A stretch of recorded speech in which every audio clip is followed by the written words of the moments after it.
Hello বন্ধুরা, আশা করি সবাই খুব ভালো আছেন। মাসখানেক আগে আমি কিছু চাল কুমড়োর বীজ বুনে নিয়েছিলাম। এখানে দেখুন, আমার বাগানের মাটির সঙ্গে সামান্য পরিমাণে বালি মিশিয়ে কিন্তু 4টে বীজ বসিয়ে দিয়েছিলাম, আর জল দিয়ে ফুল সানলাইটে রেখে দিয়েছিলাম। এবং ঠিক মাসখানেক পরেই কিন্তু খুব সুন্দরভাবেই চারা হয়ে যায়। তো এখন তো প্রচুর বৃষ্টি হচ্ছে, ভাবলাম আজকে চারাগুলো বসিয়ে নিই। এই দেখুন, 4টে বীজের থেকে কিন্তু মাত্র 2টো চারাই উঠেছে। জানি না আর 2টো বীজ কি হয়েছে, পাখিতে খেয়ে নিয়েছে আর না হলে নষ্ট হয়ে গেছে।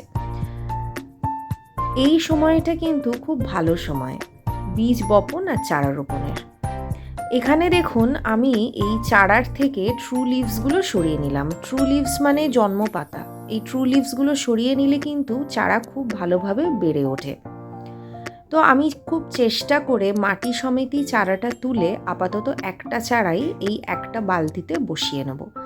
এই বালতিতে সামান্য পরিমাণে মাটি আছে, আর আছে শাকসবজি, ফলের খোসা, ডিমের খোসা, চা পাতা দিয়ে ভরা। তার উপরে আবার 2-3 মুঠো মাটি দিয়ে আমি রেখে দিয়েছিলাম রেডি করে।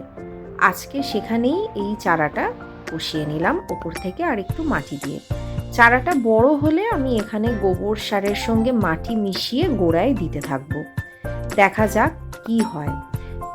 আমি তো খুবই খুশি, কারণ এই প্রথমবার আমার বাগানে কিন্তু চাল কুমড়োর বীজ থেকে চারা তৈরি করতে পারলাম। টাটা।